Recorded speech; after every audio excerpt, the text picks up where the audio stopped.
Whispers beneath Malta, beneath the sunlit stone of Malta, where church bells toll across limestone cliffs, lies a darkness carved long before recorded prayer. The Hal Saflieni Hypogeum, discovered by accident in 1902, is no mere tomb. It is a labyrinth of chambers, stairways, and hollowed halls descending 3 stories into the earth. Carved entirely by hand into the bedrock, it predates the pyramids of Giza and Stonehenge, yet its architects left behind no language, no scripture, not even a name. Only the hollows remain, echoing with a mystery that refuses silence. The walls are strangely smooth, as if polished by ritual touch over centuries. Deep within lies the oracle room, a chamber whose curved walls produce a resonance that trembles through bone.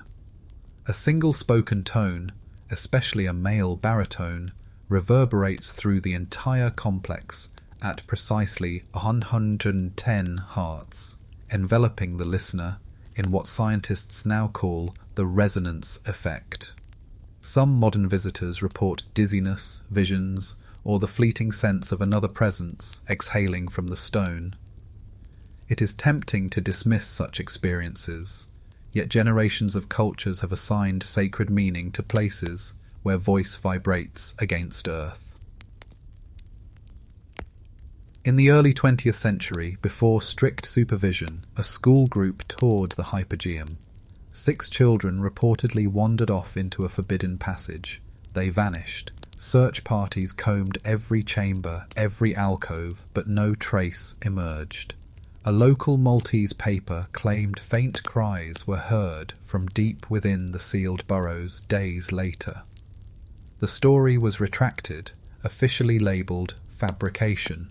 Still, whispers persisted, tunnels branching so far into the island's roots that no lantern could survive their hunger.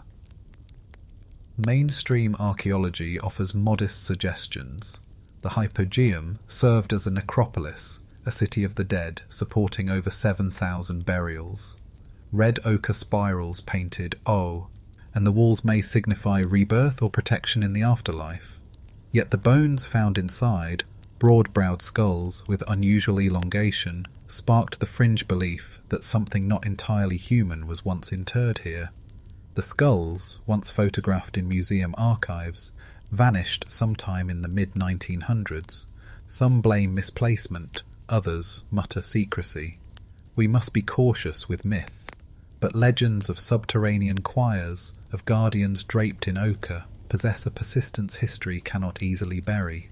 The Hypogeum's builders, belonging to Malta's mysterious temple culture, erected megalithic shrines across the island, oriented to celestial shadows. Yet this, their most intimate creation, was hidden underground. Why carve cathedrals in darkness? Was it fear, worship, containment? Scholars still debate whether the resonance was accidental, a quirk of architecture, or a deliberate acoustic tool for ritual trance.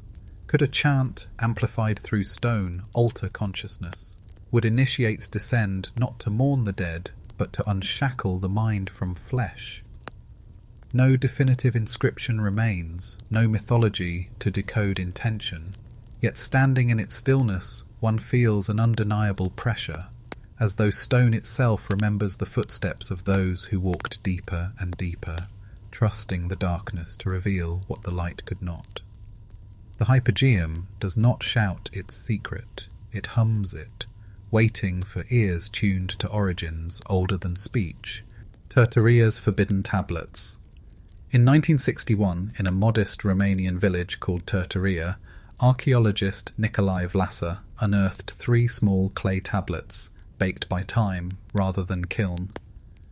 They were unassuming objects at first glance, rectangular, palm-sized, etched with scratches that seemed almost accidental.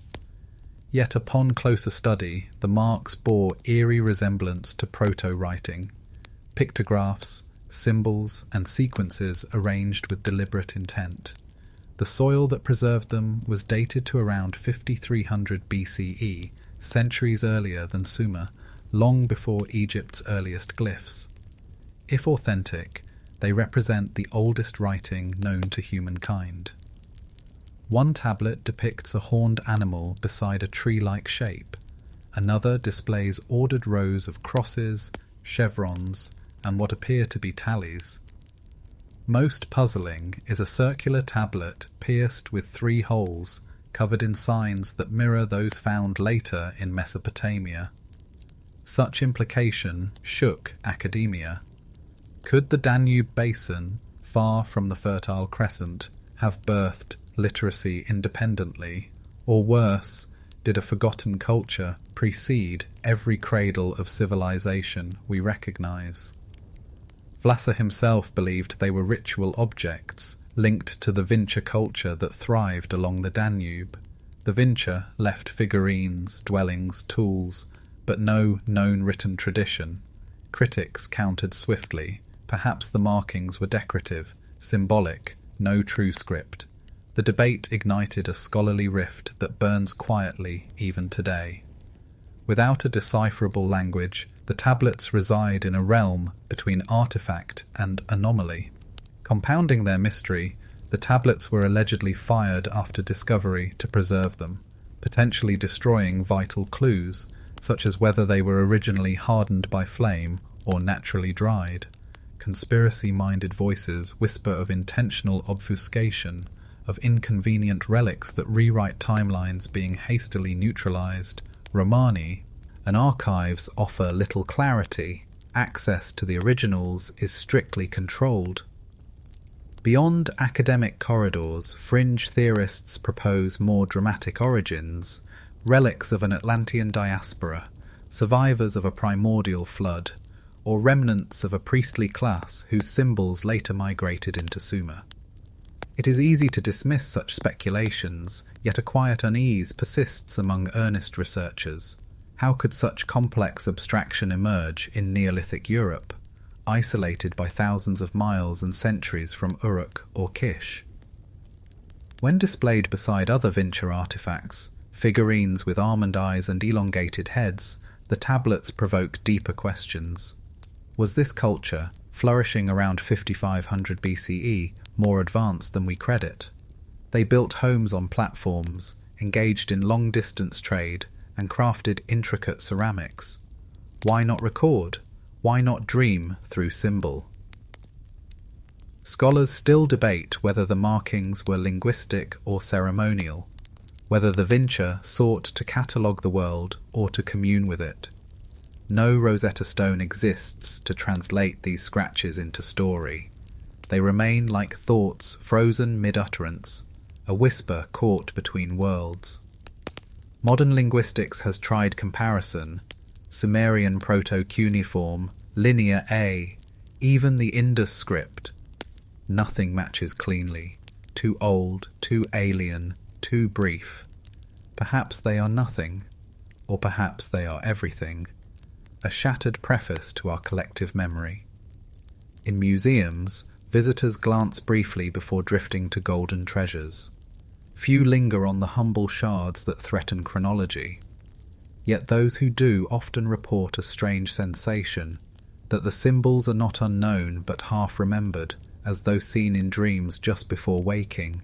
We may never decipher their message, but their silence gnaws louder than any inscription, as though the tablets wait, not to be read, but recognized. Zerzura, the White Oasis.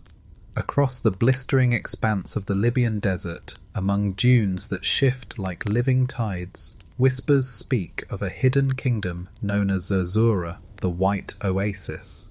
Its legend emerges not from fable alone, but through centuries of Arab manuscripts, Bedouin testimony, and enigmatic desert maps. First recorded in the Kitab al-Kanuz, a medieval treasure chronicle, Zerzura was described as an opulent city guarded by white birds, its gates sealed and its treasures untouched. Those who reached it, the texts warn, never returned unchanged. European explorers of the 19th and early 20th centuries, among them Ralph Bagnold and Laszlo Almasi, the very man fictionalized in The English Patient, took the legend seriously enough to mount dangerous expeditions into the uncharted sands west of Egypt. They encountered Bedouin nomads who swore upon tribes' honour that Zerzura was real, a place where pale-skinned kings once reigned, and where ancient locks sealed chambers filled with lapis, ivory, and gold. Some claimed to have found its ruins, only for the desert to swallow proof beneath relentless storms. One encounter, recounted by Al-Masi, tells of a lone Bedouin traveller stumbling upon iron-bound doors carved into a cliff. Within lay silent halls, artifacts, and a sleeping figure with blue eyes, human yet otherworldly. When he fled and returned later with kin, the doors were gone, buried by wind. Rational minds dismissed this as mirage or myth. Yet the same coordinates, west of Dakhla, near the Gilf Kabir Plateau, continue to produce anomalies, lost trails, hidden wadis, and cave paintings depicting figures unlike any known tribe. There is evidence, faint but stubborn. In the 1930s, explorers discovered the Cave of Swimmers, miles from habitation, adorned with Neolithic figures, seemingly floating or swimming. Scholars debate whether this depicts a wetter Sahar, Ra, once crossed by rivers, or metaphoric journey through spirit realms. If a green Sahara once existed, could a forgotten civilization have flourished and vanished as the earth dried? Mainstream historians propose that Zerzura represents fragmented memories of ancient caravan cities, erased by climate collapse. A poetic echo of oases like Siwa, deified over time. But some anomalies resist dismissal. Among fragments recovered from desert shelters are inscriptions in unknown scripts, and burial remains with physical features unlike local populations, hinting at migration or isolation. Fringe theories, bold and unrepentant, call Zerzura a remnant of Atlantean refugees or Proto-European settlers. Tales of a white queen ruling over black lion guardians feed such flames, yet no relics, no definitive stones, have surfaced. The desert guards its dead well. Scholars still debate whether Zerzura was ever truly a city or merely a metaphor, a promise of salvation to desperate wanderers. But legends shared across tribes across centuries often hide truths blurred by memory. Perhaps Zerzura was real and its fate a prophecy, that all nations, no matter how radiant, return to sand. What makes the tale endure is the feeling it stirs, not treasure lust, but longing. The sense that beyond this visible world lies a hidden one, just beyond the next dune, white-walled and silent, waiting for those who refuse to cease searching. The desert offers no map, only story. Ubaid, lizard figurines. Long before the ziggurats of and the epics of Gilgamesh, an enigmatic culture thrived in ancient Mesopotamia, a forgotten chapter known as the Ubaid period, stretching back to roughly 5500 BCE. They built the earliest temples, farmed the Fertile Crescent, and fashioned intricate pottery. But among their legacy lies a strange and unsettling mystery, the Ubaid lizard figurines.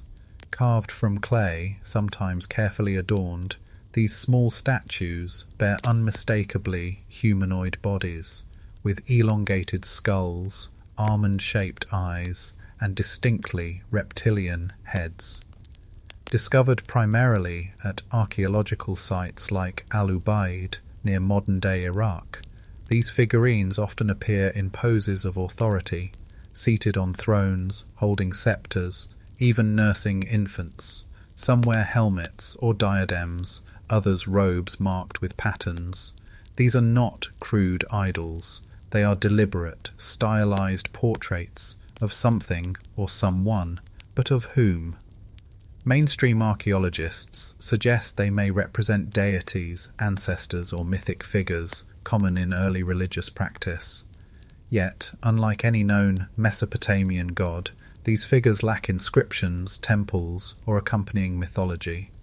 They exist in isolation, contextually out of place, too detailed to be symbolic, yet too alien to be explained.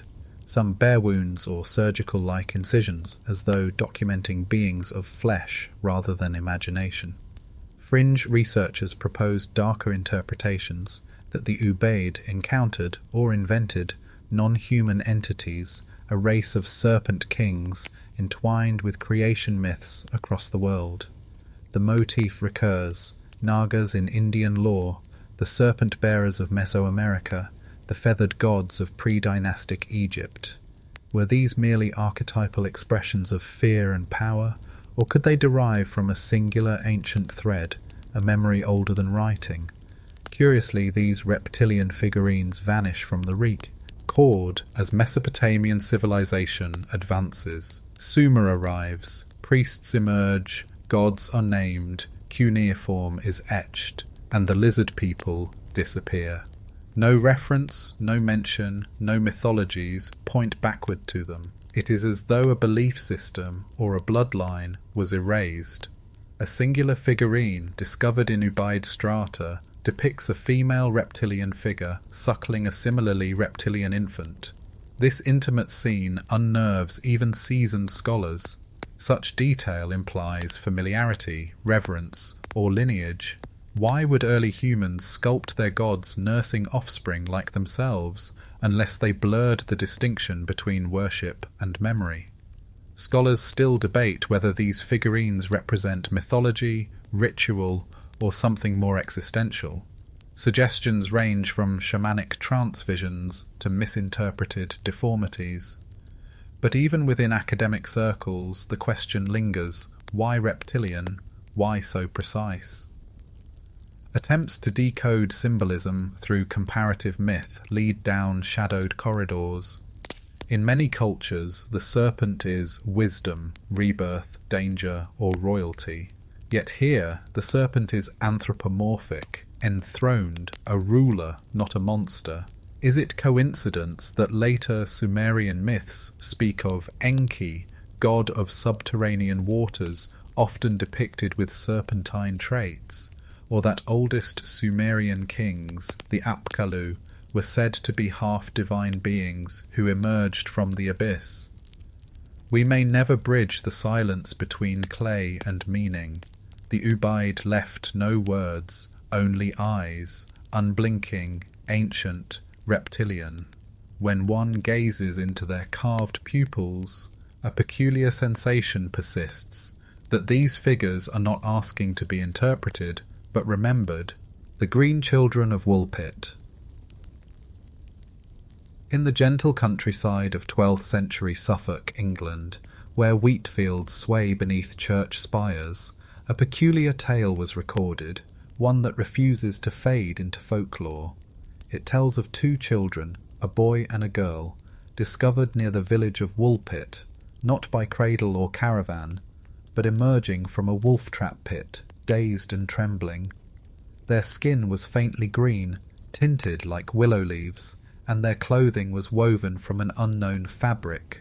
They spoke no language known to the villagers, uttering sounds unlike any tongue heard in Christendom. Chroniclers Ralph of Coggeshall and William of Newburgh, both respected monastic historians, not poets or minstrels, documented the incident with measured seriousness. The children were taken in by Sir Richard de Calne. At first they refused all offered food, starving rather than consuming bread or meat. Finally they discovered raw beans still in the pod and devoured them ravenously. Only over time, after many days, would they attempt ordinary fare. The boy sickened and died soon after baptism. The girl survived. As her green hue faded, she learned English and began to share fragments of her memory. She claimed they came from a place called St. Martin's Land, a twilight realm where sun never shone, only perpetual green dusk. She spoke of a distant land bathed in light, seen across a great river, but insisted they could not cross. She said they became lost when hearing a strange bell, and, upon entering a cavern, emerged into the blinding world of Woolpit. Skeptics suggest nutritional deficiencies like chlorosis or a Flemish origin, referencing refugee children fleeing nearby wars. But such theories falter under scrutiny.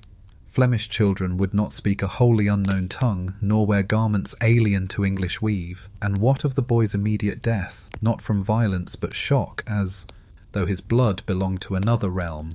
Even more curious is the consistency across accounts. Both monastic chroniclers reported the same impossible details. These were scholars, concerned with factual record, not fantasies. They admitted their confusion, but not disbelief. Fringe writers suggest interdimensional travel, subterranean refuges, or even extraterrestrial origins. Some link their tale to hollow earth legends, positing hidden civilizations beneath hills and forests. Yet such explanations, wild though they seem, still cannot pass the melancholic aura of the Green Children, a sorrowing myth that feels less like invasion and more like exile. Scholars still debate whether this story is parable, misinterpretation, or testimony. Was St. Martin's Land a metaphor for purgatory, or a poetic attempt by a lost foreign child to explain trauma? Or did the chroniclers attempt to preserve something inexplicable that arrived quietly in human form? The surviving girl, said to have been baptized, grew into adulthood, serving in Sir Richard's household. She was described as wanton and impudent, earthly, flawed, human, and yet she remembered green twilight and a place where bells could breach worlds. If invention, it is an odd one, devoid of moral lesson, prophecy, or pious meaning. The legacy of the Green Children is neither miracle nor terror. It lingers like a half-remembered dream, where two children stepped through the seam of reality, only to find themselves orphans in our world, their skin fading as their origins slipped beyond speech. History is filled with conquerors and kings, but now and then it whispers of refugees, from somewhere we have no map to follow. The Copper Man of Iran. High in the arid mountains of Zanjan province, Iran, where winds scour the desert cliffs and salt turns earth to crystal, a body was found, neither fossil nor skeleton, but wholly preserved.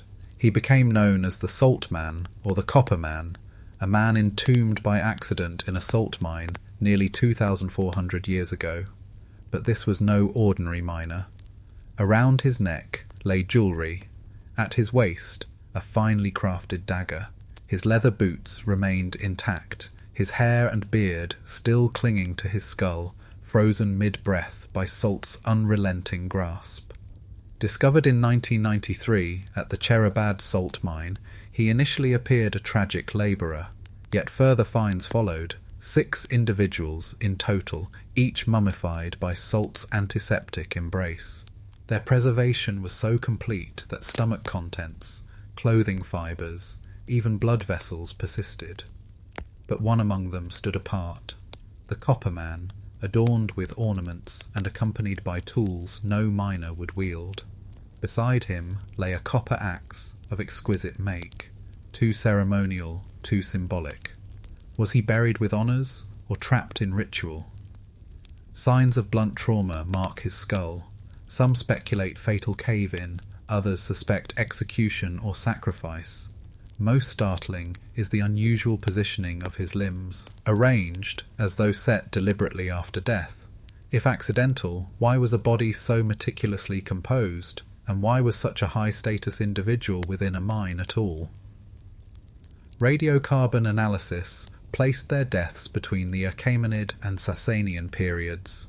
Yet the Copper Man's craftsmanship does not neatly align with either, as though he belonged to a lineage lost between epochs. Artifacts around him, including a beautifully woven belt and a wooden comb, hint at status, perhaps priest, noble, or guardian of subterranean rites. Stranger still, his remains were found alongside animal bones and melted wax, possibly from torches or ritual seed. Andals. Did he descend to perform a rite? Did he protect something or seek it? Scholars still debate whether he was victim of disaster or participant in ceremony. For the Cherabad mine contains more than salt. It holds legends of hidden chambers where ancient Zoroastrian rites were practiced, where offerings were made to divinities of earth and fire. In Zoroastrian cosmology, Salt is sacred, a purifying element against evil. Was he interred as ward, guard, or warning?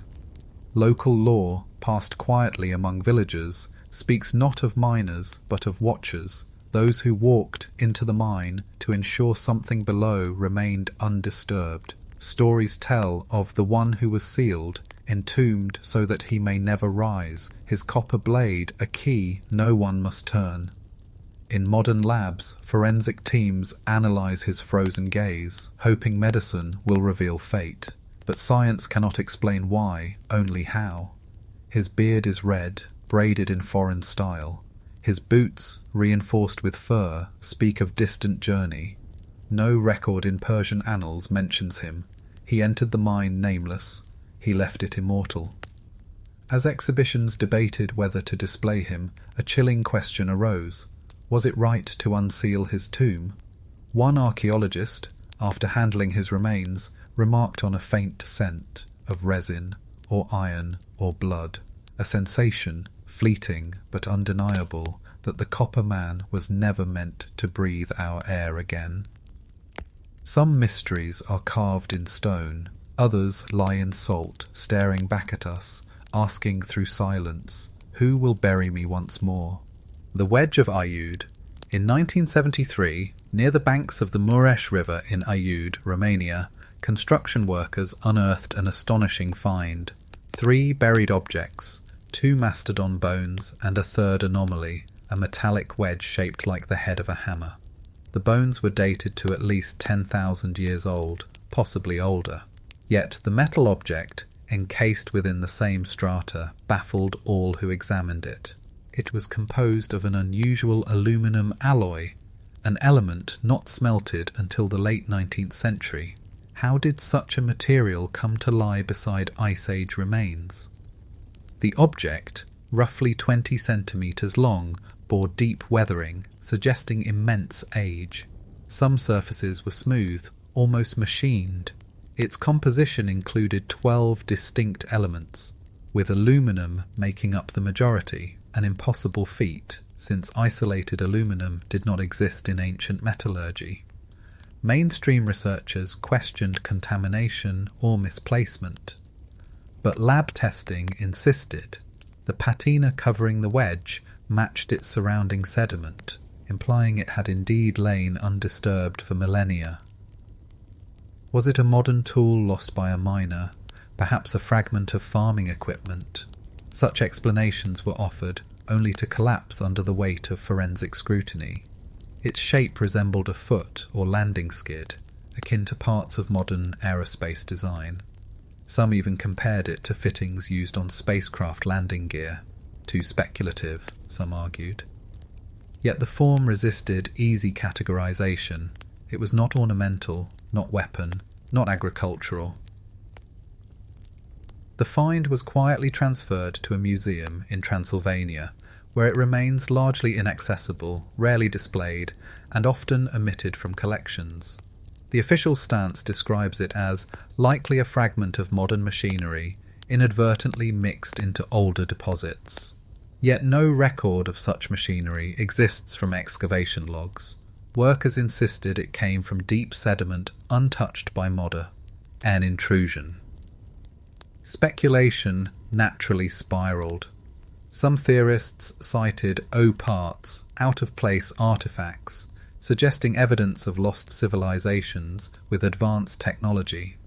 Others proposed cyclical cataclysms, where human knowledge reached incredible peaks before collapsing into oblivion.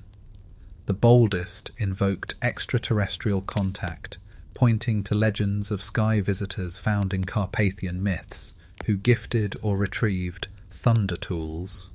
One fringe connection linked the Aiud wedge to Dacian lore, specifically the Belagenes, sacred laws said to descend from the celestial realm. If such myths preserved dim memory of technological relics, did the wedge serve once as sacred object, misunderstood as divine? Scholars still debate whether the Aiud artifact is misdated, misidentified, or misunderstood. Yet no conclusive research has been published since initial analysis. Why has it not been re-examined with modern testing? Why have photographs and reports vanished from many archives? Nature itself may hold a clue. Aluminum can form naturally as bauxite, yet refined aluminum in tool-like form is unheard of in geology. Even if dismissed as industrial scrap, how did it descend beneath Pleistocene remains? The Aiud wedge sits quietly, locked behind drawers, neither declared fraudulent nor embraced as fact, a liminal object trapped between eras. Perhaps it is nothing more than misplaced metal, or perhaps it is something far more disquieting, a message from a chapter of history we have forgotten, or a future we have already lived once before. Until it speaks, it remains an object out of time, waiting, like the bones beside it, to be recognized. Goblin Mounds of Ohio. Amid the rolling hills of southern Ohio, where rivers coil through dark forests and mist lingers at dawn, ancient earthworks rise, softly sloped mounds, unassuming at first glance. To the untrained eye, they are merely grassy hills, but local lore calls them Goblin Mounds, sites of strange whispers, flickering lights, and footsteps that circle the living. These formations belong to a forgotten culture, predating both the Adena and Hopewell peoples, their purpose still unproven, their builders unnamed. 9th century settlers, carving farms into the wilderness, stumbled upon these mounds and reported unsettling sounds beneath their feet, drumming, muttering, or muffled cries. Some who attempted excavation found not coffins or graves, but stone-lined vaults, empty save for carved pipes, effigies, and in rare cases, ossuaries with elongated skulls. Amateur diggers, frightened by what they uncovered, reburied their finds without documentation. Stories circulated of little watchmen, small shadowy figures darting along tree lines. Unlike the grand serpent and effigy mounds attributed to known cultures, the goblin mounds lack symmetry or ceremonial shape. They cluster in irregular networks, connected by subterranean passages too narrow for comfortable human entry. Were these tombs, shelters, labyrinths for rites now extinct? No written record speaks of them, yet indigenous elders warned settlers to leave them undisturbed, calling them houses of the old ones. Some of the earliest surveys, conducted before standardized archaeology, describe burial chambers with stone lintels and mysterious symbols carved into interior slabs, spirals intersected by claw-like strokes. Yet when modern archaeologists returned, many structures had collapsed or been reclaimed by root and earth. Artifacts that survived, striated pipes, crude masks, bone flutes, hint at shamanic practice. But one object stands apart, a polished black stone depicting a creature with bulging eyes and beaked mouth, neither human nor animal. The mounds are aligned oddly, not towards solstices or cardinal directions, but toward hilltop caves and ancient riverbeds long dry. Some researchers propose they mark a ritual landscape, a map of spirit paths known only to their creators. Legends from nearby Shawnee and Miami tribes speak of the small dark ones, not malevolent, but other, who dwelled underground and emerged only during eclipses. Such creatures, believed neither alive nor dead, guarded thresholds between worlds. Scholars still debate whether the goblin mounds precede known mound-builder cultures or represent an undocumented branch. Radiocarbon samples conflict wildly, ranging from 300 BCE to over 2000 BCE. One hypothesis claims they are cenotaphs, empty memorials for those lost in war or journey. Others suspect charnel lodges, where remains were processed before reburial elsewhere. Yet the stories persist. Farmers tell of lights hovering above certain mounds, pulsating like breath. In 1932, a surveyor fainted after hearing what he described as chanting beneath the dirt. He never returned. To this day, no full excavation has been approved. The sites remain protected, officially as historical land, unofficially as sacred hazard. Perhaps there were no goblins at all, only ancient architects lost to time. But in the hush before storm, when fog rolls over the hills, villagers say you can feel them, patient and unseen, keeping vigil over their buried halls, not warning us away, but daring us to remember they were here first.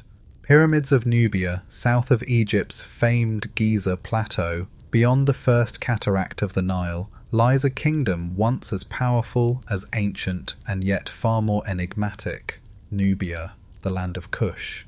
Here, scattered across the desert at sites like Meroe, Nuri, and El Kuru, stand over 200 pyramids, more numerous than Egypt's own. Yet theirs are not grand leviathans. They rise sharp and steep, like obsidian blades piercing sand.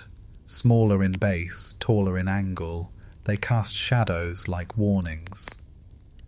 These pyramids, built between 800 BCE and 350 CE, guard the tombs of warrior kings, ironsmiths, and queens known as Kandaks. It was from this southern realm that armies once marched north to conquer Egypt, crowning their king as pharaoh over both lands. And yet, while Egyptian pyramids are chronicled in countless inscriptions, the Nubian pyramids remain steeped in silence. Who designed them?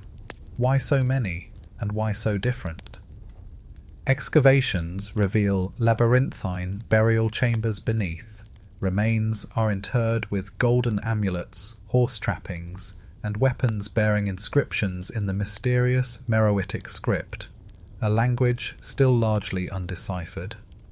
This script, written in both hieroglyphic and cursive forms, appears on stelae and temple walls, yet its grammar evades scholars. We can read names, phrases, but not meaning.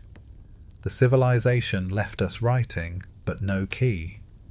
Distinct from Egyptians, Nubians practiced rites involving offering tables aligned with the stars, libations poured to celestial guardians. Some tombs contain bowls coated not with paint, but with liquid mercury, still shimmering in darkness. For what purpose? Preservation? Ritual? Mercury, a poison, was sacred to few cultures and feared by most. More chilling are rumours from early European explorers who opened tombs only to report faint wailing or the flutter of wings in total dark. One chronicle by Giuseppe Ferlini, where O dynamited a pyramid in 1834 seeking gold, mentions finding a seated statue with obsidian eyes that reflected torchlight, unlike stone or gem. He destroyed 30 pyramids. He left with treasure, but no peace, dying reputedly mad, raving about watchers beneath the sand. Unlike Egypt, Kush does not speak through papyri or chronicles. Much of its ritual, especially relating to death, remains conjecture. Some scholars suggest pyramids were not mere tombs but gatehouses, guiding royal souls to a celestial court distinct from Osiris. Were they sending their dead, not to the Nile's field of reeds, but to realms unknown, beyond familiar myth? Scholars still debate whether Meroitic culture developed writing independently, or inherited it from pharaonic influence, yet its undeciphered nature suggests a private language, perhaps intentionally obscured from foreign eyes. Why leave script without translation, unless secrecy was sacred? In recent years, satellite imagery has revealed undiscovered pyramids buried under dunes. Lines lead to deeper complexes, possibly entire necropolises, yet untouched. The sands hide much, but one truth persists. These pyramids are not echoes of Egypt, but signatures of a power that once rivaled it and then vanished without farewell. The wind sings through broken capstones. At dusk, their silhouettes grow tall, like sentinels standing guard. They do not ask to be solved, only to be remembered as the final monuments of kings who built not for glory, but for return. The screaming mummies, deep in the necropolises of Egypt, beyond the golden sarcophagi of pharaohs and the serene masks of nobles, rests a smaller and far more unsettling fraternity, the screaming mummies. These are bodies found not in peaceful repose, but with faces frozen mid-howl, jaws agape, tendons strained, as though their final breath was carved in terror. Their limbs are contorted, their mouths unbound, their expressions mocking the concept of an eternal, tranquil afterlife. Among the most infamous is Unknown Man E, discovered at Deir el-Bahari. His skin, once tanned by resin, is drawn tight across his skull, exposing teeth in a perpetual scream. Unlike royalty, he lies in a crude, undecorated coffin. No name, no hieroglyph, no prayer shields his soul. Strikingly, his hands and feet were bound, a grave reserved not for the honoured but for the damned. Initial examination revealed something extraordinary. His organs were not removed. No ceremonial oils anointed his flesh. Instead, a coating of sheep or goat skin was wrapped around him, an unclean material in Egyptian belief, marking disgrace. His burial was intentional yet punitive, a mummification of shame. Why preserve the body of a man so cursed? One theory suggests treason. Some Egyptologists believe Unknown Man E may have been Prince Pentawere, implicated in the harem conspiracy, an attempted coup against his father, Pharaoh Ramesses III. Records describe Pentawere being forced to commit suicide, his name stricken from all inscriptions. If so, his screaming visage may be the echo of violent poisoning or strangulation.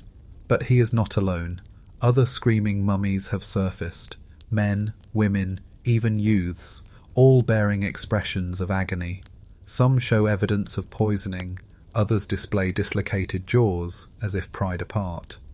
Yet one anomaly haunts scholars. Rigor mortis does not persist into mummification. Expressions hood fade as flesh desiccates. Why then do these faces still plead? In one female mummy at the Museo Egizio in Turin, linen bandages are soaked in unknown resin, black as pitch. Her mouth is gaping, head thrown back, hands rigid. Beside her, no funerary items, no spells from the Book of the Dead. Did her soul wander, forever voiceless? Fringe theorists propose darker explanations. Burials mid-ritual, spirits trapped by spell or curse, or victims of ancient medical experimentation. A few point to forbidden texts referencing punishment after death. The Amduat, which warns of those who cry forever in the caverns of Duat. Scholars still debate whether these mummies represent botched mummifications, political executions, or rare medical cases such as tetanus or neurological spasms, but none explain why priests obsessed with proper burial would preserve the dishonoured at all. Why not burn or destroy? Perhaps memory was the true sentence, an eternal warning sculpted in terror. When visitors pass their glass cases, many report discomfort, not fear but empathy, as though the scream is not rage but plea. A plea lost across 3,000 years. In Egypt, silence is sacred, the dead do not speak. Yet in these mummies, something resisted. Whether curse, crime, or cosmic injustice, these are the dead who refuse to lie quietly. Curse of the Devil's Bible. In the hushed halls of the National Library of Sweden resides a colossal manuscript, bound in leather darkened by centuries. It is known as the Codex Gigas, the Devil's Bible, a medieval codex nearly a metre tall, weighing over 70 kilograms, its pages fashioned from the skins of over 160 animals. Despite its sacred contents, scripture, medical treatises, exorcism rites, it is not holiness that draws pilgrims, but a singular, haunting image within, a full-page portrait of the devil himself, grinning beneath horns, cloaked in emerald fur. Legend claims it was created in a single night by a monk condemned to be walled alive. To save himself, he vowed to write a book containing all human knowledge before dawn. As midnight approached and despair set in, he made a desperate pact, invoking Lucifer. By morning, the impossible book lay complete, inky black lines flawless, margins aligned, no correction, no hesitation. As tribute, he granted the demon a portrait, immortalizing the Prince of Darkness at the heart of a Christian tome. Of course, scholars dismiss this tale, yet the manuscript presents questions they cannot easily dispel. Paleographic analysis reveals that nearly the entire text, thousands of lines, was written by a single hand, with unwavering precision, free of fatigue. No visible aging of script, no tremor, no alteration.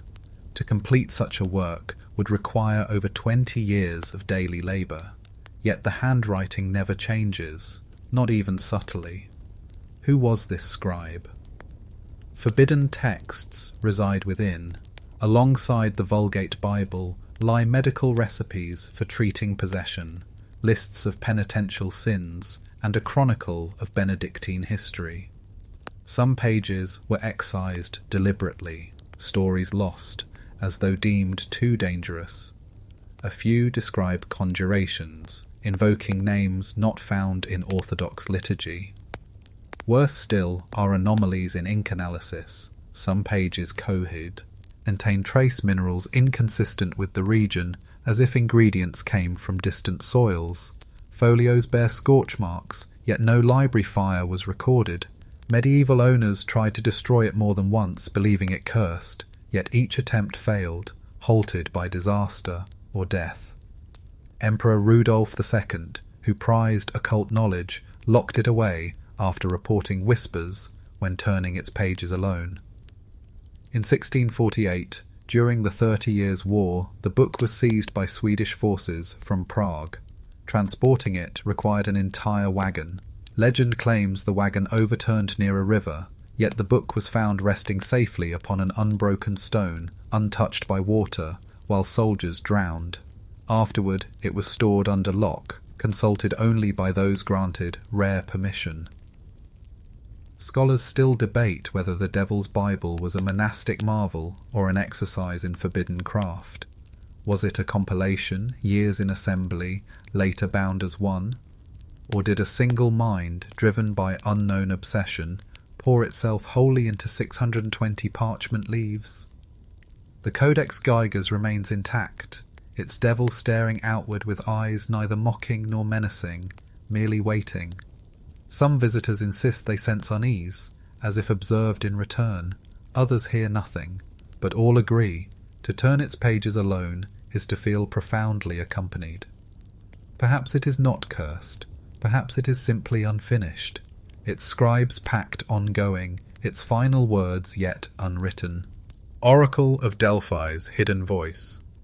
High upon the slopes of Mount Parnassus, where mists coil like serpents around jagged cliffs, stood the most powerful voice of the ancient world, the Oracle of Delphi. Pilgrims travelled from every corner of the Mediterranean to kneel before a veiled priestess, the Pythia, who, seated above a sacred chasm, delivered cryptic prophecies in a trance. Kings postponed wars, emperors changed laws, cities rose and fell at her murmured words. Yet still today, no one fully understands what she truly was. Seer, fraud, priestess, or vessel of something older than the gods themselves. Ancient sources whisper that beneath Apollo's temple lay a fissure, exhaling sweet vapours. When the Pythia inhaled, her body trembled, her eyes rolled white, and a voice, one not entirely her own, poured forth. Plutarch, who once served as priest at Delphi, insisted the vapours were divine breath sent by Apollo himself. Critics then and now accuse stagecraft. But something did rise through the temple floor, something that could bend consciousness. For centuries, modern scholars dismissed the vapour story as myth, claiming no such geological fissure existed. But in the 1990s, geologists discovered that Delphi rests atop the intersection of two seismic fault lines. Beneath lay hydrocarbon gases, including ethylene, a compound once used as anesthetic, capable in precise doses of inducing euphoria, hallucination, even trance. Had the ancient Greeks built Apollo's temple not for beauty but for placement, anchoring prophecy atop a trembling vein of the earth? Still, unease lingers. The Pythia's words were often maddeningly accurate, as though draped in inevitability. To Croesus, she cryptically warned, "If you cross the river, a great empire will fall." He did, and it was his. To Athens, she promised wooden walls would save them. They fled to ships, walls of wood, and defeated Persia at Salamis. Accident, guile, or something deeper? Within the Adyton, the inner sanctuary, the Pythia sat upon a wobbly tripod over the chasm. Witnesses described a guttural sound, more growl than speech, interpreted by priest-scribes into verse. One Spartan emissary wrote, "It was not human tongue, it was furnace." Was she possessed, or performing? And if merely intoxicated, how did her utterances guide centuries of statecraft? Fragments of Delphic hymns speak of an older power beneath Apollo's cult. Gaia, the Earth Mother, whose oracle was said to predate Olympian worship. Before Apollo slew the Python serpent to claim the site, the oracle belonged to chthonic gods of dream and death. Did mortals commune with gods, or with something buried deeper in the molten seam of creation itself? Scholars still debate whether the oracle was fraud, faith, or pharmacon, medicine and poison both. Yet one detail defies skepticism. The oracle fell silent suddenly. In the 4th century CE, under Christian suppression, her final prophecy reportedly spoke, "All is fallen, temple to dust. Tell them the god is dead," and no voice ever rose again. Today, Delphi is quiet.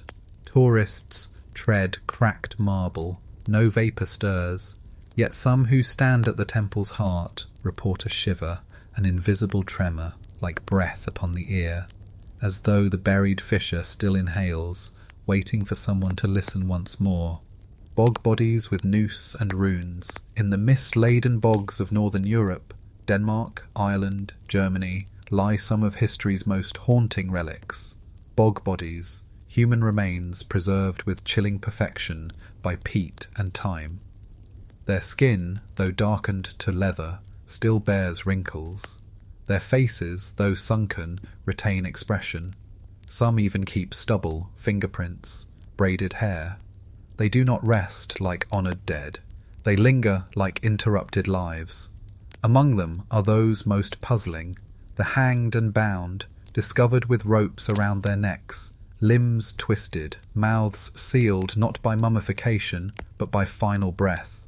Tolland man, found in 1950, lies with eyes gently closed, lips faintly curved, not in horror but serenity, yet his noose remains tied around his throat. Graubal man, discovered in a Danish bog, bears a throat slit from ear to ear.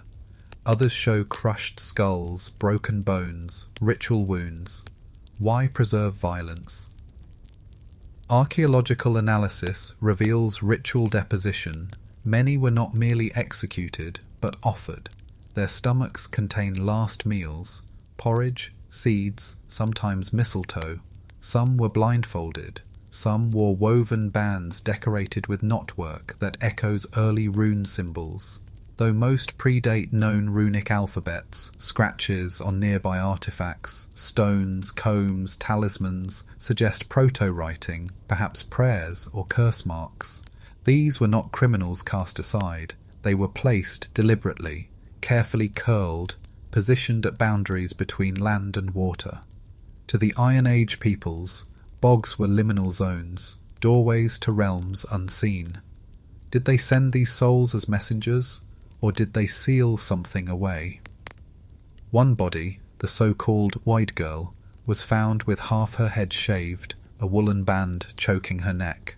A cloak covered her as though mourned. Yet analysis shows she suffered scoliosis. Was she marked as otherworldly, as offering to placate gods of fire. Classical writers like Tacitus, hinted that northern tribes sacrificed to Nerthus, the Earth Mother, drowning slaves in sacred waters. But bog victims include women, nobles, even children. Their deaths were not random, they were ceremonial. Scholars still debate whether bog bodies were sacrifices to deities, condemned witches, or symbols of royal regicide. Kings offered for failing the harvest. Some bear threefold death signs, strangled, cut and drowned, echoing Celtic triadic rituals. Even stranger are traces of pollen and resin on skin, possible remnants of funerary unction or psychoactive ritual. Were they drugged, dream-bound, when slain? Modern scans show Tolland Man's tongue is intact. He was peaceful, without terror. Did he go willingly or entranced by belief? No inscription explains. In museums, their bodies lie behind glass, their expressions unsettlingly lifelike. Viewers whisper, as though not to wake them. For bog bodies are not relics, they are presents. They do not decay, they endure. Perhaps they were never meant to be found. Perhaps their place in the bog was sealing a pact, closing a gate, and by lifting them out, we have undone something. In the hush of peatland at dusk, when mist rises and marsh birds cry, locals speak of shapes moving over the water. Not ghosts, but guardians, watching, waiting, asking silently to be returned to the depths. The tomb of the Red Queen. In the dense jungles of Chiapas, Mexico, where ancient temples rise like mountains of stone, excavators in 1994 entered a hidden chamber within the Mayan city of Palenque. There, inside a sarcophagus veiled in cinnabar dust, they discovered a woman whose bones burned red, the enigmatic Red Queen. Unlike kings entombed with fanfare and glyphs, her identity was erased. No inscriptions, no stelae, no royal mask, only a crimson silhouette in a sea of secrecy. The chamber lay near the Temple of the Inscriptions, resting place of Kinich Janab Pakal, Palenque's greatest ruler. Yet her burial exceeded even his in opulence. Her skull was adorned with jade, hematite, and obsidian. Her hands and feet were bound in funerary cloth soaked in mercury-rich pigment. 2 companions, possibly servants or guardians, were sacrificed at her side, yet no script declared her name. The cinnabar, a toxic mercury sulfide, coated every surface, staining bones a vivid red. Among Maya, red symbolized rebirth, transformation, and the eastern sun, high honor. But why conceal her identity if she was noble? Some believe she was Lady Ixtzakbu Ajar, Pakal's wife. Others argue she was greater still, perhaps a priestess queen from a lineage predating his dynasty. Her bones reveal she was around 60, suffering from severe arthritis, yet her teeth were filed in ceremonial patterns linking her to the priest caste. Skulls of sacrificed companions were deformed, shaped in infancy, a rare status marker. They died not as slaves, but votive guardians, bound to her in death. DNA analysis offered little, but mercury levels in her bones spiked beyond ritual exposure, suggesting repeated use in life. Was she a medicine woman, or oracle, consuming mercury fumes for visions? Ancient texts speak of priestesses known as Chilan, interpreters of gods. Could she have whispered prophecies to kings' feasts? Rom behind jade masks. Scholars still debate whether her anonymity was intention or erasure. Some tombs hide names to protect souls from spirit theft. Others silence traitors. If royal, why no glyphs? If secret, why such power? One eerie detail haunts the chamber. Beneath her sarcophagus lay a hollow cavity, resonating when stepped upon. A hidden acoustic chamber or portal? When explorers first entered, they heard a low hum emanating from the floor, dismissed as wind through stone. Yet recordings captured nothing, as though the sound existed only to those present. Local Maya elders, when told of the find, warned quietly. Some rulers walk twice, once in sun, once in shadow, do not wake the second. Unlike Egypt, Maya tombs are not mere burial, they are engines of return, places where rulers prepare to re-emerge through cosmic cycles. If so, the Red Queen is not dead, only waiting for alignment. She left no words, only red bones, closed lips, and a chamber sealed for 1,000 years. Those who entered it say they felt watched, not by a ghost, but by a will, silent, sovereign. Her face is lost, her name stolen, yet her presence endures, red as blood and unyielding as stone, proof that some queens do not need to be remembered to be obeyed. Yonaguni's sunken faces. Beneath the turbulent waters off Yonaguni Island, Japan's westernmost shore, lies a submerged structure that has ignited fierce debate, natural wonder or man-made monument. First reported in 1986 by a diver seeking hammerhead sharks, the Yonaguni monument rises from the seabed like a drowned ziggurat. Massive terraces, symmetry in stone, sweeping steps descending into darkness. It rests 25 meters below the surface, battered by relentless currents, carved or sculpted into geometric precision. Rectilinear ledges intersect at right angles.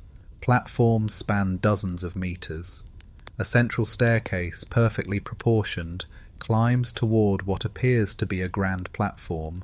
Some explorers swear they see doorways, altars, even the outline of a seated face weathered into basalt.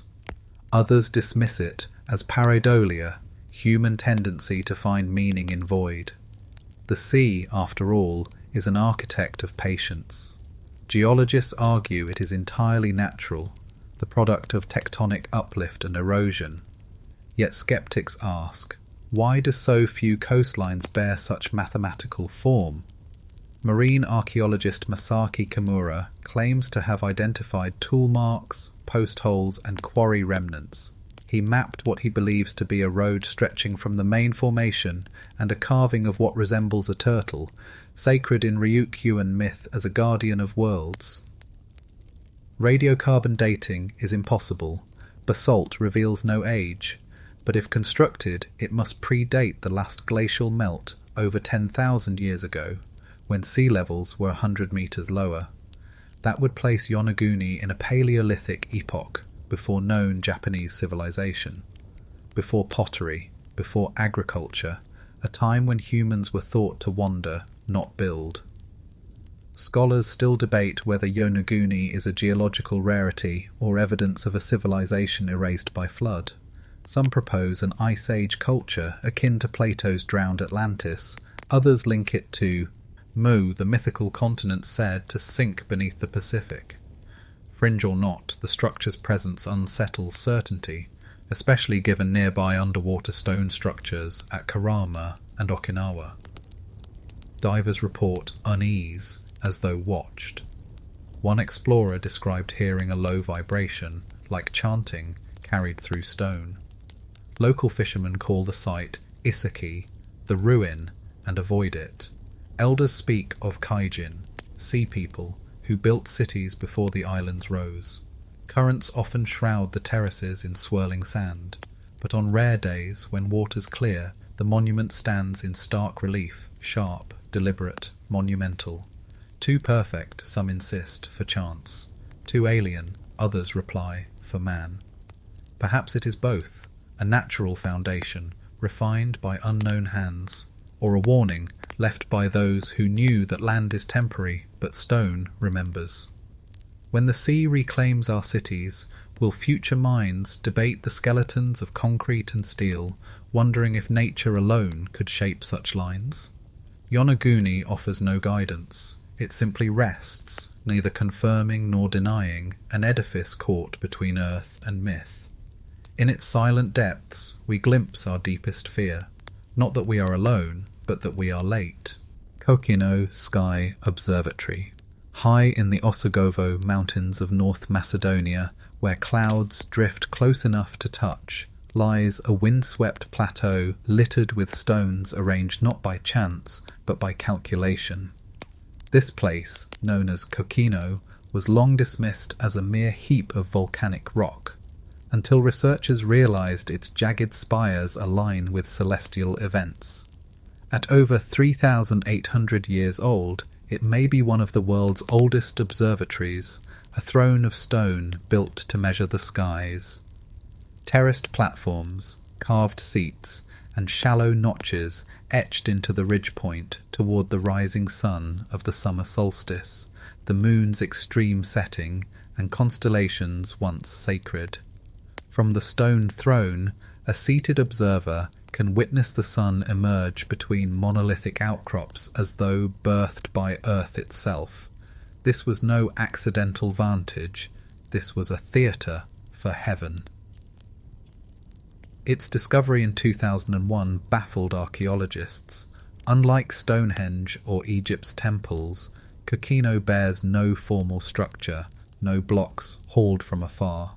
Everything is sculpted from native rock. There are no inscriptions, no mythic engravings, only precision. An understanding of solar, lunar and stellar cycles so advanced that NASA listed Kokino among the world's oldest observatories, alongside Abu Simbel and Angkor Wat. But who built it? The site predates the classical Macedonians, predates Greek influence, predates even the region's Bronze Age states. It belongs to a nameless people whose beliefs dissolved before written history. Pottery shards indicate ritual feasts. Fragments of burnt offerings suggest worship tied not to gods of form, but to movement, of light and shadow. Some stones form what appear to be avatars, faces perhaps, eroded masks. One bears a hollowed eye, gazing eternally at the eastern horizon. Beneath a ridge lies a circular depression stained with iron. Was it a basin for sacrifice, or an altar for Ritat, aiding omens in water and sky? Curiously, local shepherds avoided Kokino for generations, calling it Tsar Kamen, the Emperor's Rock, claiming it was haunted by watchers. Animals refused to graze near certain clefts. A legend tells of a seat of judgment, where those who lied beneath the stars would be struck mute by dawn. Some astronomers propose that Kokino tracked the 18.6-year lunar cycle, a feat requiring long-term observation and knowledge. Yet if a civilization possessed such insight, why did they leave no cities, no script, no trace beyond stone? Had they no interest in walls, only in sky? Scholars still debate whether Kokino was a true observatory or a sacred horizon temple. Did priests ascend to chart destiny, or did communal rites seek communion with celestial ancestors? One persistent theory suggests Kokino may have been used to declare rulers, crowning kings not by lineage, but by cosmic alignment. The solitude of Kokino invites introspection. Unlike grand monuments, it does not demand awe, it waits for recognition. At sunset, the rocks glow blood red, and wind whistles between gaps with an uncanny tone. Some visitors report an unshakable sensation of sitting in a seat once meant for someone who never returned. Perhaps Kokino is not a relic of chronology, but a reminder. Our oldest questions were never about Earth. They were always directed upward, to a vault we do not own, but only observe. And somewhere in those stars, the builders of Kokino still wait for their alignment to return. The immovable Saksaywaman walls, high above the ancient city of Cusco, where thin air sharpens the sky and condors carve circles in silence, vast stone ramparts rise from the earth like the vertebrae of a buried titan. This is Saksaywaman, citadel of the Inca, or so we are told. Its walls are composed of megaliths so massive that some weigh over 120 tons, yet each is cut and interlocked with such precision that a blade cannot slip between them. They do not sit atop one another, they lock, zigzagging in serpentine formations across the mountain crest. The Spanish chroniclers, upon conquering Cusco, marvelled and recoiled. These stones, one wrote, are not the works of men but giants. Even the Inca themselves, when questioned, attributed architecture so monumental not to their own empire, but to the Huiracocha, legendary bearded builders who preceded them. If true, Saksaywaman may not be Incan at all, but a relic of an older, unnamed civilization. The stones are andesite and diorite, quarried miles away. Transporting them across ravines, up steep slopes, without wheels or beasts of burden, defies our understanding.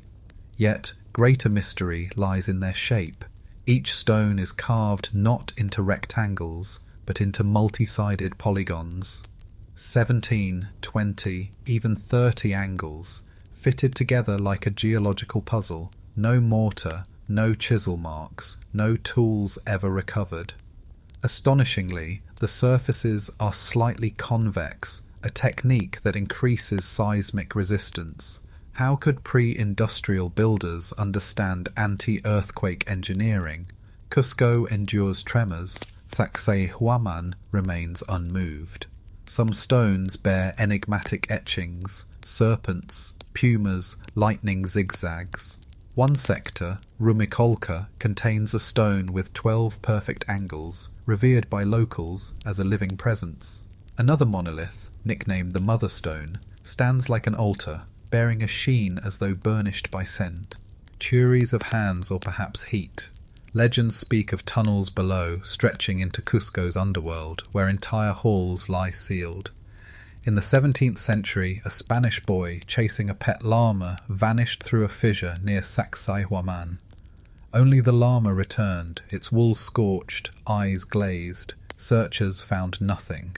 Scholars still debate whether Inca inherited or engineered the walls. Spanish records note that when they demanded labourers reconstruct sections destroyed in battle, the same native masons could not replicate the joints. They replaced them with smaller stones, visibly inferior. If the knowledge was Incan, it was lost swiftly, suspiciously so. Fringe theorists suggest advanced lost technology, sonic levitation, heat-softened stone, even extraterrestrial influence. Yet these theories only arise because orthodox answers falter. Even accepted scholars admit, we do not know how, nor exactly when, the walls were made. What remains indisputable is the sensation one feels standing before the ramparts. They are immovable, indomitable, a fortress not for war, but for eternity. When lightning storms gather above the Andes, locals whisper that the stones hum, as though calling to someone. Saksaywaman does not dominate the landscape. It is the landscape, earth shaped by will, awaiting the return of those who commanded stone like clay. Until they do, the walls endure, unchanged, undaunted, unmoved. The Piri Reis Map. In 1929, deep within the Ottoman archives of Istanbul's Topkapı Palace, scholars unearthed a fragment of parchment drawn in 1513 by the admiral and cartographer Piri Reis. At first glance it seemed a typical Portolan chart of the Atlantic, but closer inspection revealed something extraordinary and deeply unsettling. The map not only depicted parts of South America and Africa with uncanny accuracy, but also showed a coastline far to the south, resembling Antarctica, 3 centuries before its official discovery. Worse still, the Antarctic coast appeared ice-free, a shoreline visible only if observed thousands of years ago, before ice sheets consumed it. Yet Piri Reis himself claimed no such original discovery. In his own marginal notes, scrawled in Ottoman Turkish, he wrote, "This map was composed from 20 ancient charts and 8 mappe mundi, some drawn in the time of Alexander the Great." What ancient sources did he access, now lost to us? The southern landmass depicted is not speculative flair. Modern cartographers, overlaying the map onto seismic surveys, observed alignments with Queen Maud Land's subglacial profile, a shape hidden deep beneath 2 kilometres of ice. How could a 16th century mariner know what even 20th century science could only confirm via sonar? Skeptics suggest coincidence or flawed interpretation. Perhaps the southern land is simply distorted Patagonia or imagination. Yet Piri's map is otherwise measured, its latitudes aligned with equatorial accuracy, and within his annotations lies a cryptic admission. It was drawn by old kings who feared the flood. Some historians propose that the source material came from Roman or Phoenician mariners, their charts secretly preserved through Byzantine and Islamic custody. But no such charts have survived. Others whisper of the Library of Alexandria, destroyed but not entirely lost. Its remnants scattered into hidden libraries. Fringe theories stretch further, claiming a global seafaring civilization erased by cataclysm bequeathed fragments of knowledge. Supporters point to legends of Atlantis, Lemuria, or the antediluvian maps of Enoch. But the Piri Reis map is no myth. It is ink and vellum, signed and dated, tangible.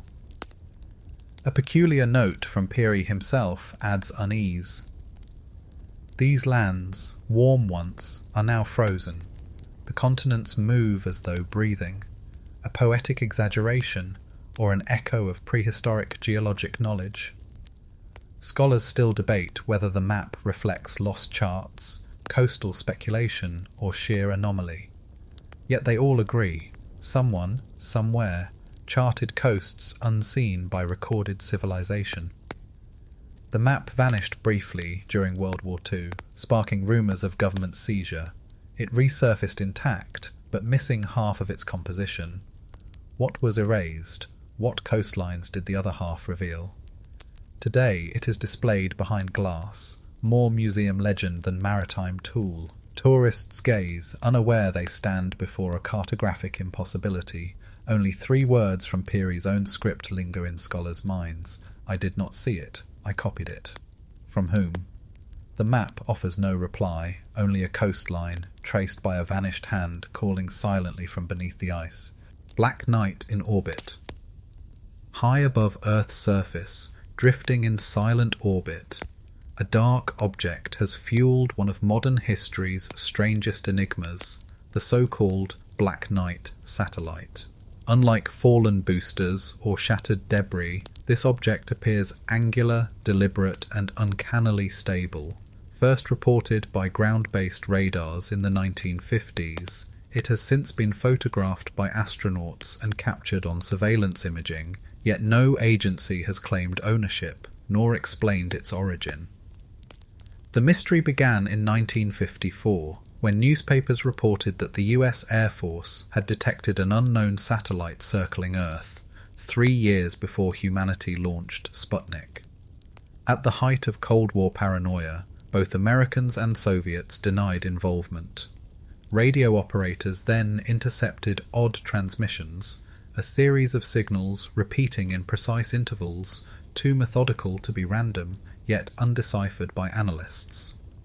Some insisted the signals predated modern telemetry, shifting not with Earth's rotation, but celestial cycles.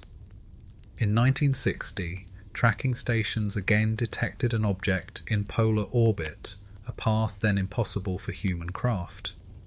Most satellites of that era travelled east to west. This one travelled north to south. It appeared, disappeared, reappeared, defying classification. When Time magazine reported it, the article vanished from future archives without correction. Photographs taken during NASA's STS-88 mission in 1998 reignited debate. Images showed a pitch-black shape twisting against the stars, with crenellated edges like folded metal. NASA dismissed it as space debris from thermal blankets or insulation. Yet its form, across separate exposures, seemed too rigid for tumbling cloth. Engineers claimed they could not identify it. That admission only deepened the riddle. Some researchers tie the Black Knight to the long-delay echoes phenomenon of the 1920s, radio messages sent into space that returned seconds or minutes later as though bounced from an unknown reflector. Norwegian physicist Carl Stormer and experimenter Jørgen Hals reported such echoes long before satellites existed. Could an orbiting object have relayed those signals? myths spiral further. Fringe theorists cite Nikola Tesla's claim of receiving extraterrestrial transmissions in 1899, suggesting the Black Knight monitors Earth for millennia. Others link it to ancient star maps like the Dogon Sirius law, but concrete proof is elusive. No space agency tracks it officially, no recovery mission has been mounted. It remains a guest in our orbit, uninvited, unclaimed. Scholars still debate whether the Black Knight is misidentified debris, classified military hardware, or collective deception, but its persistence troubles astronomers. Unlike most orbital junk, it has not decayed, not disintegrated. It endures, purposeful. The greatest enigma is silence. Neither NASA nor Roscosmos addresses it in records. Amateur observers swear they track it, only for it to vanish between telemetry sweeps, a phantom yet material. Perhaps it is scrap, wrapped in mystery, or perhaps it is something far older, waiting, watching, a relic not of conquest, but observation. If so, it has seen our rise, fire, flight, fission, and if it has a sender, they remain quiet. Above our fragile world, suspended between myth and metal, the Black Knight keeps its vigil, offering only this riddle: who is truly discovering whom? The crystal pyramid beneath Bermuda. In the deep Atlantic waters of the Bermuda Triangle, where compasses falter and ships vanish without trace, sonar technicians have reported an impossible anomaly. A geometric structure rising from the sea floor, shaped not like natural reef or volcanic spine, but like a perfect, faceted pyramid of glass or crystal. The claim, first emerging in the late 20th century, was dismissed as hoax, until secondary scans, conducted by independent researchers, found matching coordinates of a towering mass with sharply angled sides.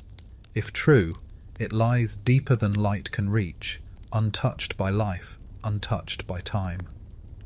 Those who insist upon its reality describe it as twice the size of the Great Pyramid of Giza, translucent and eerily pristine, as though it has not weathered a single century.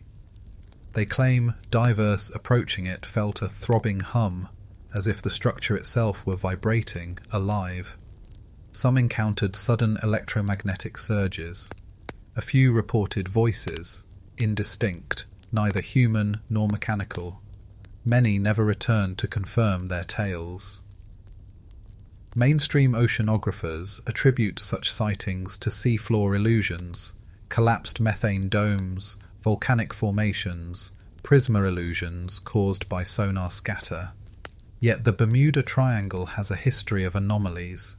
Compasses spinning, aircraft radios silenced mid-sentence, vessels found adrift with no crew.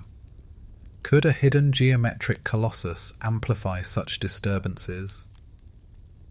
In the 1960s, Dr. Ray Brown, a diver from Arizona, claimed he encountered a pyramid-like ruin near the tongue of the ocean trench.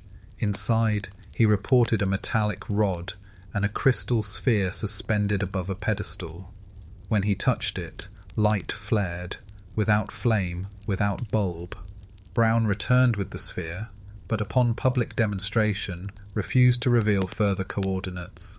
Skeptics dismissed him, yet those who examined the sphere noted an internal glow when held, flickering like distant lightning. Geologists argue no human civilization known to history possessed the technology to build underwater pyramids, or need to, but some ancient myths disagree. Mayan codices speak of cities swallowed by deluge. Egypt's emerald texts hint at isles of shining temples beneath the western sea. Platonic fragments speak of Atlantean towers of orichalcum, metal that glowed in twilight. Perhaps these are poetic allegories, or perhaps they are recollections. Scholars still debate whether these alleged pyramids are fabrication, misinterpretation, or evidence of pre-Ice Age civilization. During the last glacial maximum, sea levels were 120 metres lower, coastlines unrecognisable today. Could a maritime society have risen, thrived, and drowned before Egypt laid its first stone? If the Crystal Pyramid exists, it is no mere ruin, it is technology preserved like a question. Some researchers claim that during geomagnetic storms, the region emits infrasonic tones, detected by naval instruments but unexplained. Below, something holds resonance. Even without proof, the legend spreads, drawing those who believe the earth guards memories beneath its waves. Perhaps it is illusion, a trick of depth and desire. Or perhaps it is artifact, waiting to break the surface in a future age, when we too are forgotten. Until then, the triangle remains silent, offering no answers, only absence, only the unreturned. For in the realm of the drowned, architecture does not crumble, it waits. Nag Hammadi's Secret Gospels. In 1945, near the cliffs of Nag Hammadi in Upper Egypt, 2 farmers searching for fertilizer unearthed not treasure of gold, but 13 leather-bound codices sealed in a clay jar. Inside lay texts older than fear, secret gospels, hymns, and dialogues long thought vanished, banned as heresy, hunted by early church decree. These were not fragments. These were full voices, whispering doctrines radically unlike the canonical Bible.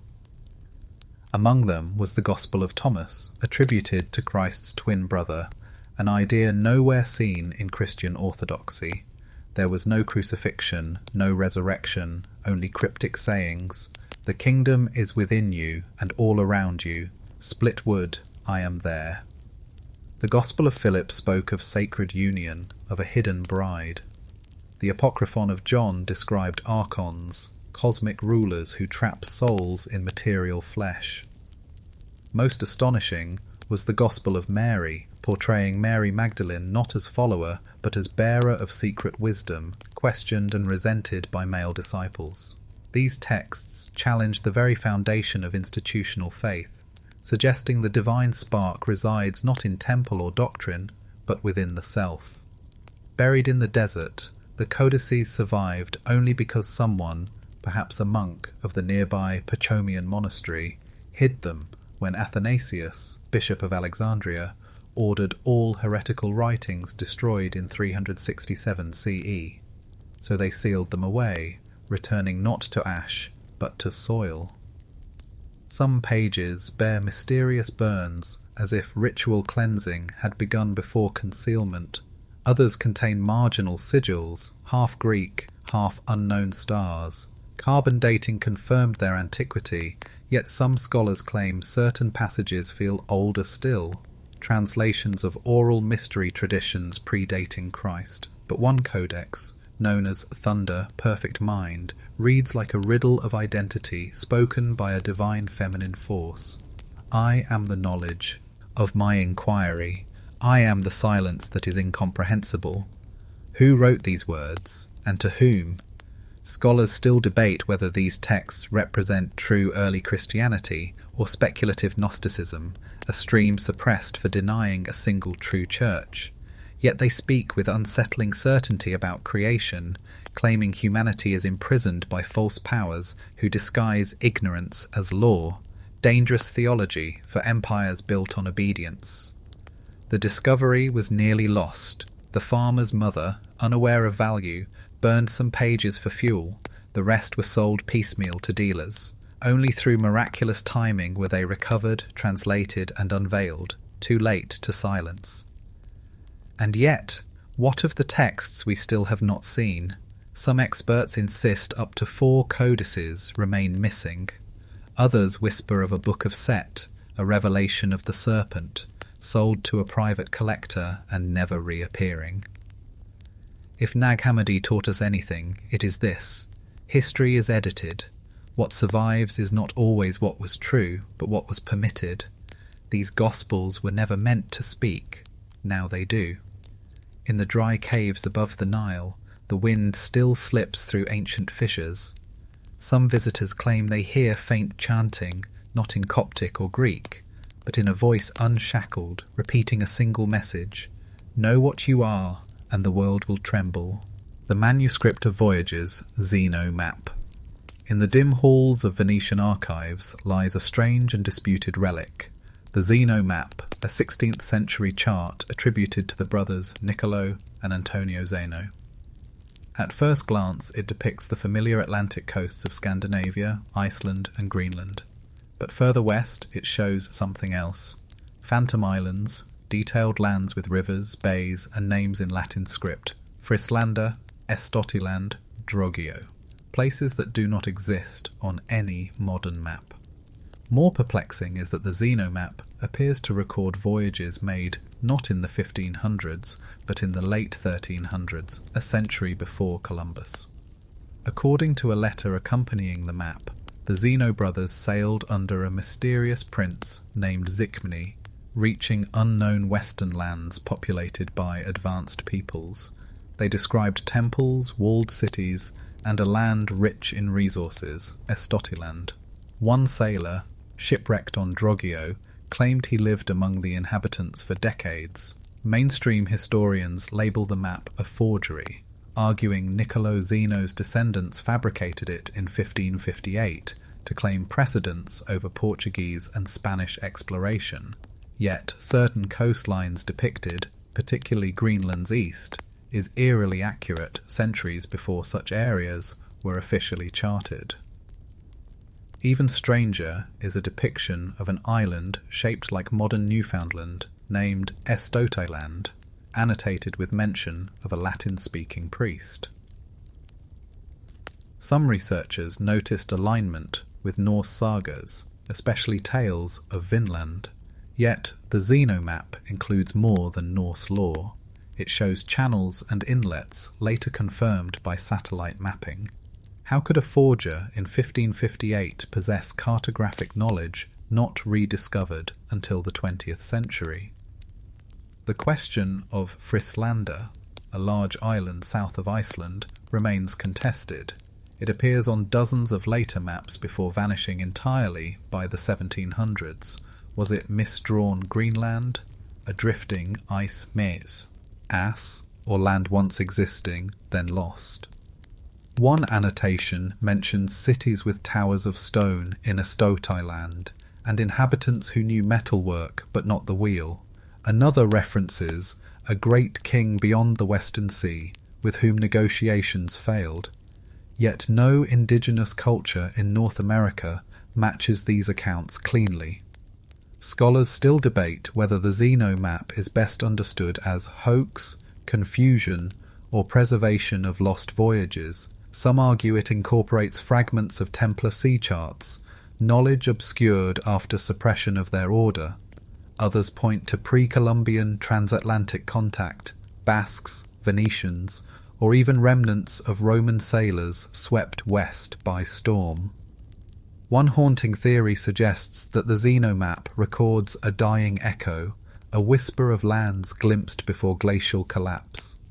For in its westernmost edge, beyond Estotiland, lies a final cryptic note. Here lie the lands of twilight, where the compass sleeps. No coordinates, no return. Today, the Zeno map sits mostly ignored, framed behind museum glass. Few notice its blank regions, the places where parchment was scraped, lines removed. Was something erased? Perhaps the true puzzle is not whether the Zeno map is real, but whether it remembers something we have forgotten, humanity's earliest hunger, to chase the horizon not for conquest, but for memory.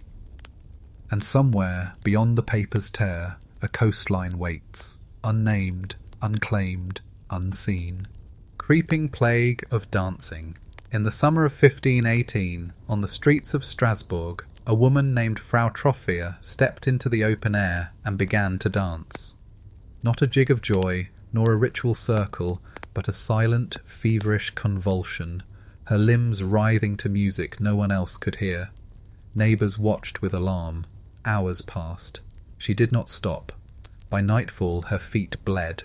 By dawn she still moved. Within days, dozens joined her, men, women, strangers, drawn as if by an unseen piper. They danced in agony. They collapsed, only to rise again, eyes hollow, bodies possessed. By midsummer, over 400 souls were gripped by the plague of motion. Some reportedly laughed, others screamed, many wept without ceasing, and still they danced. City physicians, baffled, denied witchcraft. They blamed hot blood and prescribed more dancing, ordering musicians and guild halls to accommodate what they believed a physiological purge. So pipers played, drummers beat, and the afflicted swayed until their hearts broke, their bones fractured, their lives expired upon wooden floors. Chroniclers wrote of dancers who died mid-leap, collapsing like puppets with cut strings. This was not the first such event. Records tell of dance manias across medieval Europe, from Aachen to the Rhine, pilgrims writhing in ecstatic torment, invoking the name of Saint Vitus. Some clawed at church walls, others claimed visions of blood waterfalls and red-cloaked figures commanding them to move. In 1374, a similar frenzy swept through the Low Countries, dancers howling that demons dragged their limbs. What caused it? Scholars offer theories: ergot poisoning from mould on rye bread, triggering hallucinations akin to LSD. Yet ergot typically induces spasms and gangrene, not coordinated, rhythmic motion. Others argue mass psychogenic illness, born of famine, war, plague, the mind shattering under invisible weight. But folklore whispers older causes. Some said the dancers had stumbled upon an ancient road of spirits, a summer path forbidden to mortals.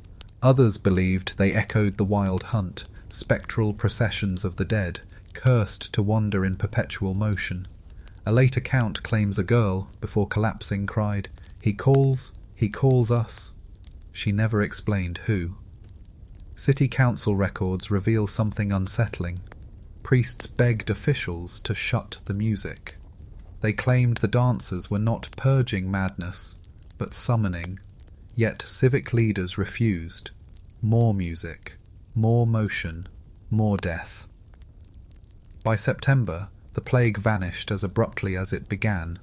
Survivors remembered nothing but exhaustion. Some swore they felt hands on their shoulders. None dared dance again. Scholars still debate whether the dancing plague was poison, madness, or cultic hysteria. Yet one fact lingers. Modern psychology cannot reproduce its scale or endurance. 400 bodies, moving for weeks, without shared language or cause. Today, Strasbourg's square is peaceful. Cafes clink glasses. Travellers stroll unaware of what once pulsed beneath their feet. But locals still avoid dancing outdoors at midsummer, just in case. For perhaps they were not dancing toward joy, perhaps they were fleeing something, and whatever they fled had not finished speaking. The Croatoan inscription.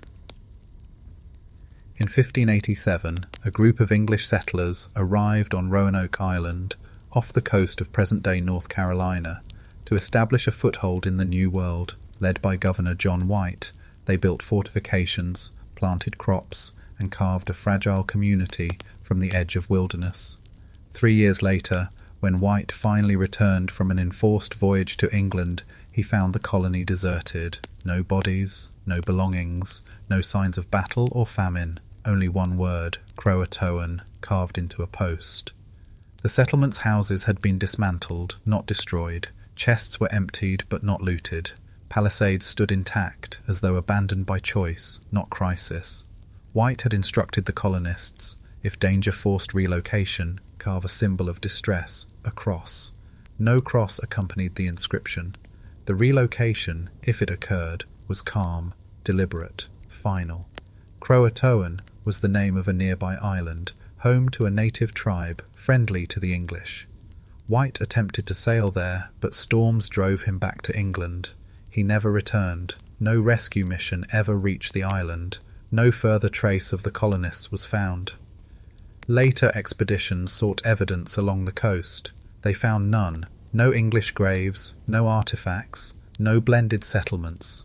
Some claimed to see fair-haired natives among tribes, speaking strange words. Others whispered that settlers had been taken, not by force, but by persuasion, welcomed into unknown rites. A carved post is all that remained, a message that was not distress, but destination. Stranger legends spoke of the Dare Stones, purported carvings by Eleanor Dare, White's daughter, describing a journey inland, disease, war, and eventual mystery. Most stones were debunked as forgeries. One remains contested, its language archaic, its grief palpable. It ends with a plea, "Father, look, we are not dead." Some historians propose a similar Tiun into native tribes, but no tribe ever claimed them. Oral histories mention spirits in English garb, pale ghosts, walking boundary forests. One Algonquian legend describes a lodge beyond the swamp, forbidden to approach, where voices echoed in hollow tongue. Myths grow darker. Tales of the sacrifice of the Pale Ones, colonists offered to appease an ancient coastal entity, or of Croatoan, not a place but a name, of something that commanded their devotion. The word appears centuries later, scratched in ship logs, uttered by fevered crews in storms, found carved into walls of haunted hotels. Edgar Allan Poe, shortly before his unexplained death, allegedly whispered Croatoan, the word like a key, drifting through centuries, unanchored. Scholars still debate whether the lost colony starved, moved, or integrated. Yet the absence is precise, no remains, no relics. It is not disaster, it is extraction. The forest around Roanoke remains eerily quiet. Hunters speak of trails turning without reason, of structures glimpsed between trees that vanish when pursued. Some nights, distant fires flicker on Croatoan Island, though no residents live there. All that remains is a carving, not prophecy, not plea. A message, perhaps, to those who would follow. We departed your world. To where? The inscription does not answer. It only names the door. Echoes of pre-human memory. Across continents and epochs, beneath pyramids, ocean trenches, cave shrines, and lost colonies, a strange continuity persists. Myths of beings who walked before us or beside us, yet not with us. Names change, shapes differ, but the pattern endures. Watchers in stone, lords of sky, serpent kings, shining architects, the first ones who departed or descended, leaving behind only echoes. Archaeology calls these fragments coincidence. Folklore calls them memory. Consider the oldest megaliths, Göbekli Tepe, Nabta Playa, Tartaria's tablets, structures without context, built by hands we cannot name. Consider taboos forbidding disturbance of certain tombs, not for curse, but covenant. From the Aboriginal Dreamtime to the Dogon Sky Law, from Norse giants to Hopi ant people, the message is whispered, never proclaimed. We inherited a world already haunted. Some claim these are metaphors, early humans grappling with nature's terror, yet symbolism alone does not account for precise star alignments, geological foresight, or lost engineering found etched in scarred mountains and drowned cities. Myths of deluge repeat not as moral, but as warning, of civilizations sickled, erased, reformed. In Bolivia, ruins of Pumapunku show stone blocks with machine-like grooves. In India, epics speak of Vimana, flying palaces powered by Mercury. In Sumer, kings claim descent from Apkallu, fish-clad sages from the abyss. These are not connected cultures, yet they echo similar ancestry. Did different peoples dream the same dream, or recall the same event? Modern scholars, cautious, label this collective mythogenesis, shared psychological archetype. But what if the archetype is not invention, but residue? We dig bones, we test carbon, but time is not linear in legend. What if those before us did not perish, but retreated, beneath earth, beneath ocean, into places we do not mease? What if the Black Knight observes, The Hypogeum hums, the Red Queen awaits, not as relics, but as reminders. Scholars still debate whether pre-human memory is mysticism or metaphor. Yet anomalies pile like sediment. UU parts, underwater walls, vanished voices, inscriptions naming no known god. Each alone dismissible. Together they form a fracture in certainty. Perhaps our greatest error is assuming we are first, or alone, or final. In dreams, some report visions, vast halls of light, non-human silhouettes whispering in thought alone. Psychosis, science says. But one anthropologist, after nights spent in the Göbekli Tepe dig site, awoke weeping. When asked why, he replied, "Because I remembered something I have never known." The ancients did not fear mystery. They enshrined it. They built labyrinths, not answers. They left puzzles, not doctrines. Why? Maybe not to be worshipped, but to be recognized when the cycle turns again. And so the greatest mystery may not be where they went. It is whether they will return. For even now, in the quiet hours between night and dawn, something stirs, not outside, but within us. Something old, unworded. A memory with no origin, calling us deeper, to remember. Conclusion. These mysteries, scattered across deserts, oceans, ruins and bone, do not align to a single truth, yet they stare toward a single absence, something we once knew, then lost. The ancients did not carve explanations, they carved invitations. Each anomaly, bog body, crystal atlas, serpent idol, asks not what happened, but what remains. Perhaps history is not a line, but a spiral, circling an origin we have not yet reached. The unspoken dread among scholars is not that we lack answers, but that we once had them and forgot. In every buried chamber, submerged vault, and vanished colony, the silence is deliberate, a held breath. We approach these enigmas as trespassers, seeking knowledge. But knowledge was never the gift, recognition was. For when pattern becomes presence, and echo becomes voice, we may find we were never alone in our becoming.